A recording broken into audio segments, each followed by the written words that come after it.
Robert Shwartzman has just won the pole for the Indy 500. Somebody who would have been on many people's list to be in that last row shootout. Somebody who has never raced on an oval before.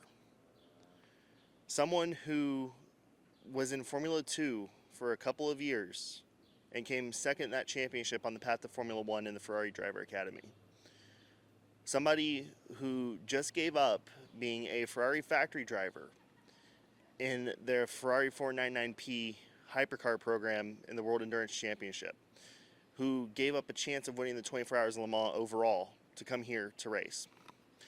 Premas Racing, a team brand new to IndyCar racing, just shocked the world by propelling their driver to a pole position. This is a qualifying recap that I'm sure nobody will want to miss, because it was full of action, full of intensity, full of controversy, and we're going to break down all of it. And of course, this would not be possible without our partners at Peak Performance. Watch your back! Heads up! So when we talk about Sunday qualifying here at the Indianapolis Motor Speedway, the thing a lot of people look forward to is the bumping. As in years past, we had 4 cars fighting for 3 positions. And we did send a car home today, but normally that's the highlight of bump day, the action, the drama, as we saw with Graham Rahal and Jack Harvey. But today, the Fast 12 is what grabs all the attention. Realistically, we can call this the Fast 9, as we did lose 3 cars before the start. And I guess we'll go ahead and dive into that. So this morning, or this afternoon, started with a 1 p.m. practice session for the Firestone Fast 12. And the day started to go really awry for Team Penske not too long into that session, as the fastest of the Penskes from yesterday, the number 3 Pennzoil Chevrolet of Scott McLaughlin, made contact with the turn 2 wall, going up and over and crashing back down. The wreck was severe enough to actually damage the racing surface here at the Indianapolis Motor Speedway, where the safety crews would have to actually put down some sort of patch in turn 2 where some part of the car dug into the asphalt. Scott would be checked and released from the medical center, but before that, he had set the fastest lap of that session. And then we get to the main qualifying itself. Before any car makes a qualifying attempt, it must go through tech. And that includes yesterday. That includes today. Each car must get teched before it makes a qualifying attempt here at the Indianapolis Motor Speedway. The number 2 entry, 2-time and defending Indy 500 champion Joseph Newgarden's car, failed that technical inspection. And then it was seen on pit road that Will Power's entry, the crew members were scrambling to change the rear wing. And ultimately, that car would be pulled from the qualifying lineup as well. And neither Team Penske car would make an attempt. As for Scott McLaughlin's car, unfortunately, the car that he won pole with 1 year ago, to this day, will be a chassis write-off for the number 3 team. He will be, for the race, switching over to Joseph Newgarden's backup car, which similarly to Colton Herta, is a super speedway dedicated car. So tomorrow, there's going to be a long checklist for that number 3 team to go through to get that car ready. Joseph Newgarden and Will Power were not allowed to make attempts, and they were pushed back to the garage area and would take no further part in today's action. Now, as for the Team Penske thing, they will have a row lockout like they did last year, but it will not be the first row this year. Instead, it will be the 4th row. And as for repercussions from failing tech, it's pretty much just going to be the fact that they were not allowed to qualify for today. Nothing beyond that. Now then, as for the reason they failed tech, it has something to do with the rear attenuator. that they were trying to attach something or cover something up on the rear attenuator of those two Chevrolets. Now, as for what exactly it is, there hasn't been a ton of clarification. There's been speculation and rumors of what it is. But irregardless, Team Penske did not get a proper qualifying attempt today in that Fast 12 shootout. And as you can imagine, there are a lot of teams, a lot of drivers that are angry about this, because if you remember back, Team Penske was in the middle of a controversy last year after the Grand Prix of St. Petersburg for a push-to-pass scandal. And this is the second one in 2 years. And there are many teams that felt that Team Penske should have been dropped to that last row shootout and make it the last 2 row shootouts. And, you know, they're free to express their opinions on that. One driver in particular that was very vocal about that was Arrow McLaren driver Pato O'Ward, who shared that sentiment that they should have been dropped to the very back. So there's going to be a big blowback from that for sure. But as for what happens with the Team Penske cars now, they will line up in the 12th, 11th, and 10th starting positions next Sunday. Now then, as for the last row shootout, it was not as drama-filled as a lot of people would have probably hoped for. You know, I could have made this prediction yesterday, and I believe I did, that it would come down to 2 Dale Coyne cars fighting for that last spot. Marco Andretti and Marcus Ericsson, they were also participants in this last row shootout. However, both cars would do one run and put it away because they were solidly in the 229 bracket, and that was enough to get them in because Rinus VeeKay had not topped really 228, and Jacob Abel was not able to do more than a 226 yesterday. And it would come down to those 2 cars. Both cars would make 2 attempts. Rinus's first attempt was hampered by a hybrid issue, and he had a lap time average in that 228 bracket. Jacob Abel was in the 227 bracket for his 4-lap average. And Rinus VeeKay ended up pulling his time and making a second run, but it was slower. It was in the 227 range.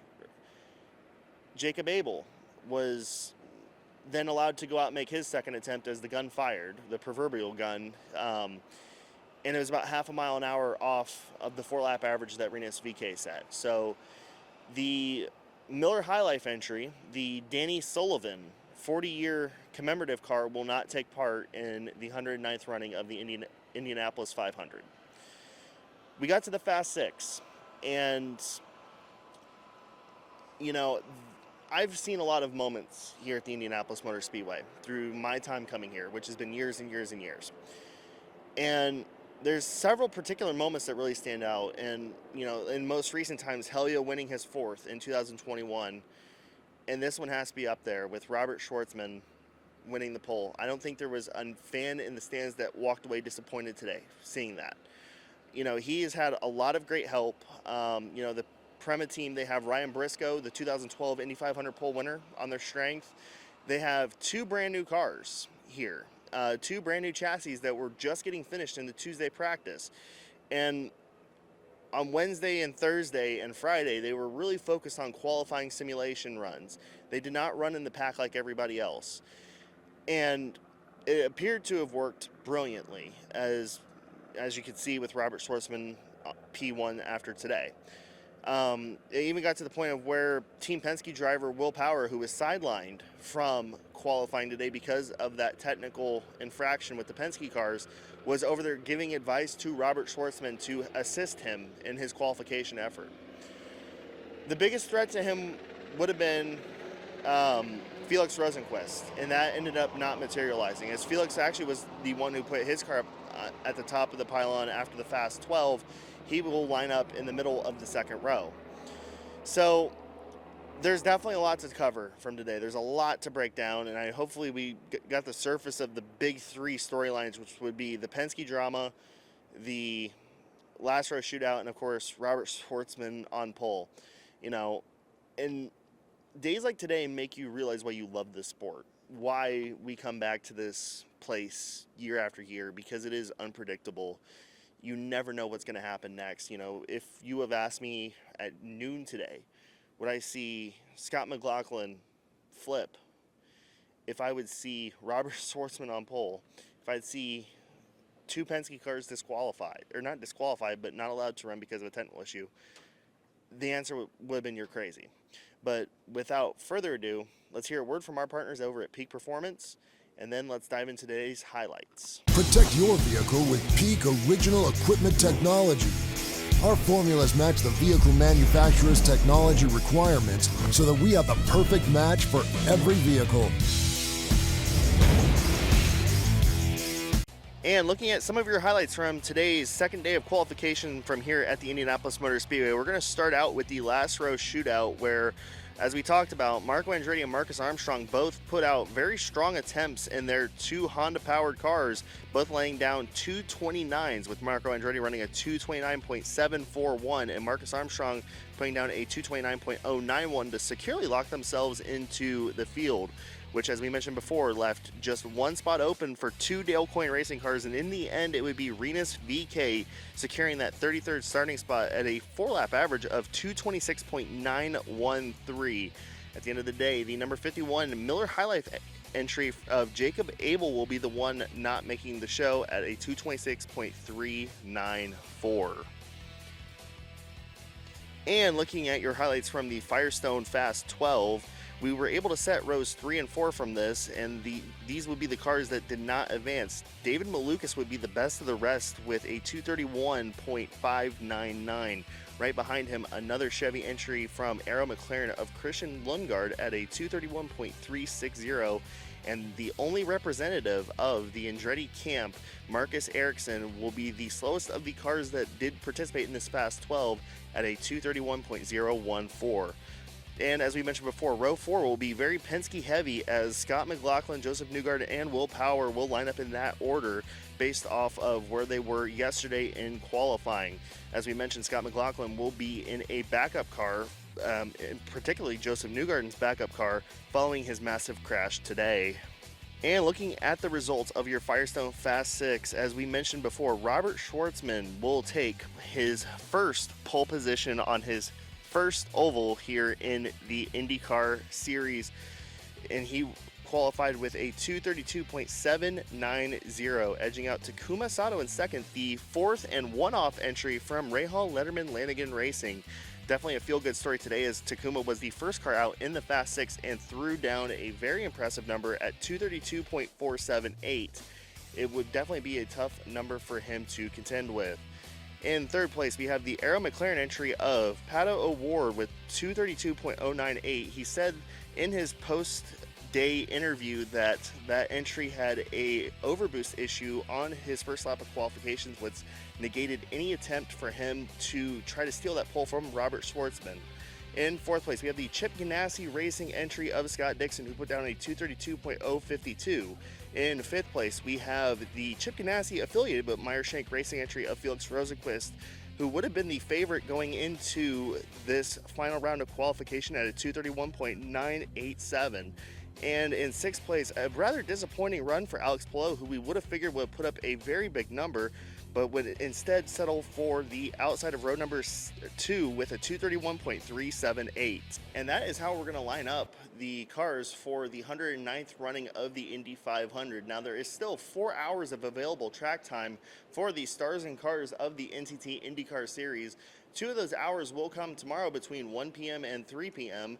as the teams are now getting their cars set back to race trim, back to race boost, and we will see what these cars can do in a 33-car pack as we get ready for race day 1 week from today. The other 2 hours, of course, will be on Carb Day on Friday. So there's still 2 days of track running here at the Indianapolis Motor Speedway before we get to the big show itself with the 109th Indy 500. But in terms of what we've seen from qualifying, it has been an insane couple of days. There's been a lot of surprises. It's been a very expensive couple of days for a couple of teams, but I don't know. Who do you think's gonna bring home the Borg Warner Trophy, or at least be able to have their face on it in 1 week's time? Let us know in the comments down below, and until tomorrow afternoon from here at the Indianapolis Motor Speedway, we will see you then. And of course, if you do like the content that we provide, be sure to hit the subscribe button down below. But hopefully you enjoyed the coverage from here and in Chicago, and we will see you in the next video.